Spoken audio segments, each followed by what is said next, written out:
All right, second grade, let's stand for the pledge. I pledge allegiance to the flag of the United States of America and to the republic for which it stands, one nation, under God, indivisible, with liberty and justice for all. All right, everybody, good morning, second grade. Great to have you all back with me on this very sunny Wednesday morning. Looking like it's going to be an awesome last week of remote learning for us. At least this is the last week of new assignments. Because just as a reminder to everybody, after this week, next week is just a makeup week. So keep working hard. You're all doing an amazing job. Keep showing up to those Zoom meetings. You know, I want to wrap up the year with you guys. So make sure you're staying right on task with those things and just keep up the hard work. You're all doing an amazing job. All right. Looking at today, first off, there is no morning meeting today, which is Wednesday, or tomorrow, which is Thursday. I have other important meetings I need to get to at that time. I really wish I could see you guys, but I'll see you all on Friday and next week as well. I have a bunch of fun activities planned for during the week, one each day. So, just wanted to let you guys know that. So you found my video, very good. No morning meeting today, Wednesday, or tomorrow, Thursday. Let's hop right into the Classwork tab for our morning work. Take a peek at that. Okay, here's Wednesday's morning work. Click on the doc. We're going to start off with subtracting fractions. So I show you what the first fraction is here, and I give you a nice visual. And you're taking out a smaller section of it, so that's going to leave you with a even smaller fraction than what was the original one. So you're going to do that one, put your answer here. I put the line in for you.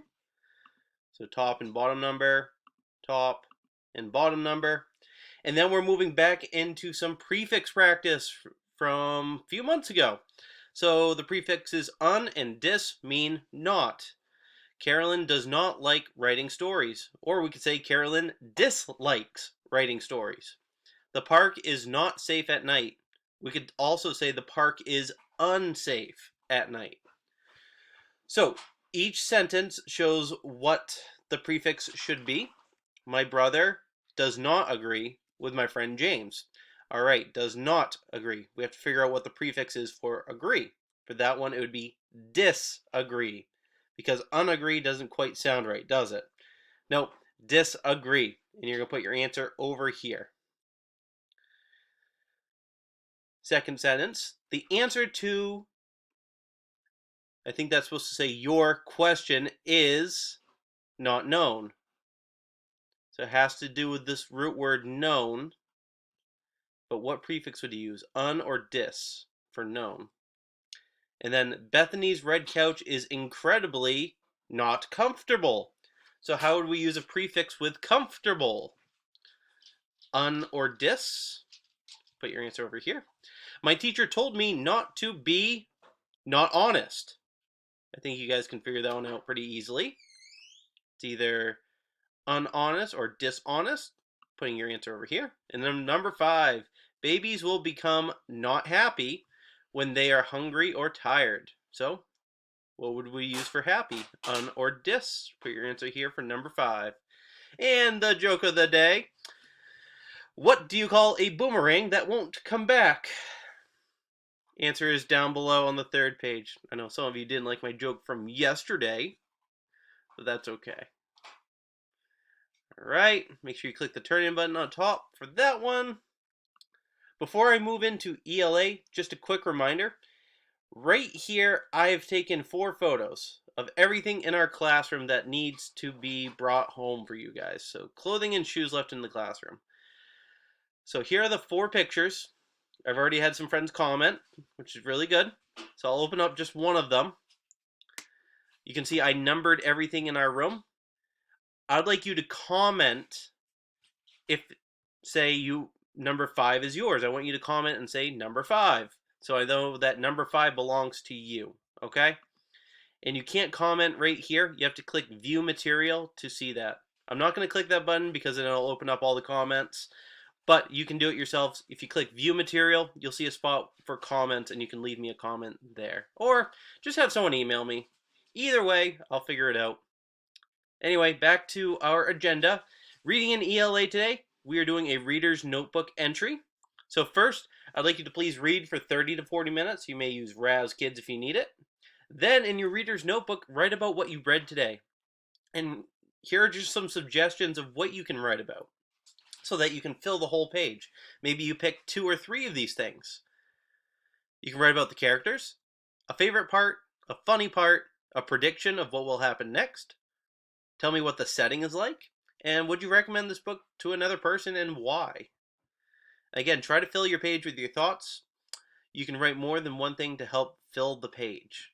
And please upload a picture of your work to the Google Doc right here. Then you're going on to Lexia or IXL for 20 minutes to wrap up reading in ELA today. After that, writing, which is our last writing assignment for the year.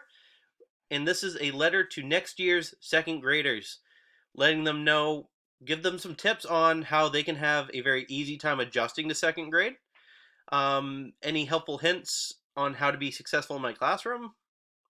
Anything that they should know about me as a teacher?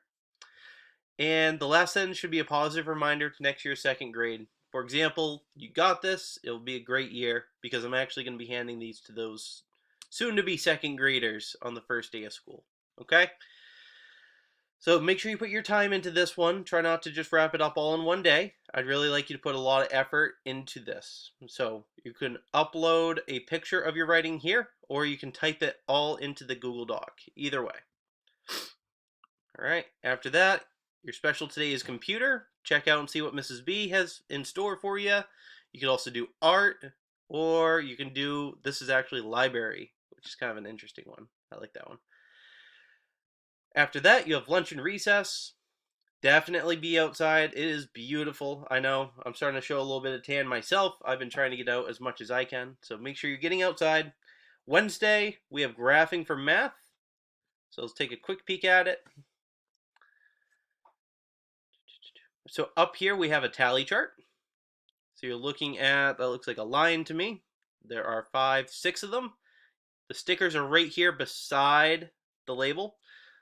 So you can drag them, click and drag them straight across. 1, 2, 3, 4, 5, and 6. And you can do that for each one of the animals according to the tally chart up above. Then down here, so I know some of you had some issues with this yesterday, but just try your best with it because it does work. You just got to be patient. Remember, you're starting with the tally chart down here to figure out how many monkeys, not too sure what that is, maybe another kind of lion and giraffes are. So you count out the monkeys. 1, 2, 3, 4, 5. So we have sets of 5 tally marks and sets of 1 tally mark. So this one we can just grab one of the 5s. Click and drag it straight across. But if you have something less than 5, or if you have more than 5, you can add single ones to it after it, but not for this one, because we didn't need to do that. Okay. Oops.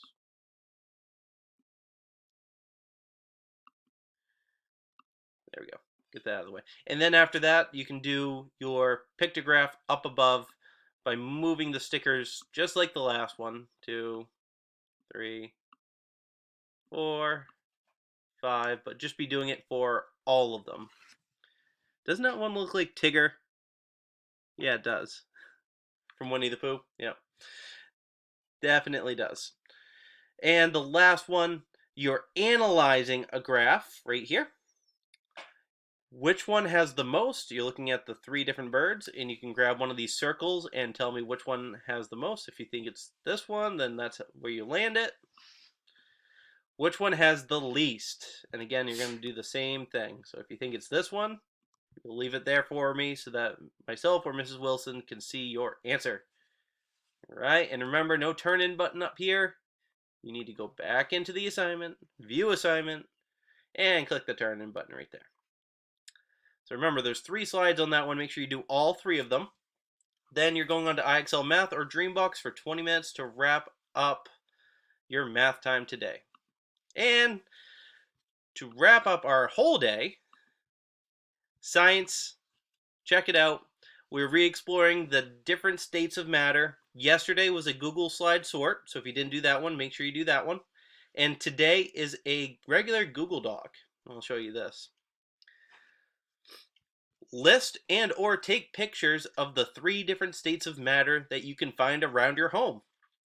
So this might be something that you have to do throughout the day. You might need adult help doing this one. So you can either list it, meaning type it out, or you can take pictures of these things. So any solids, liquids, and get creative for gases. That'll be very interesting to see.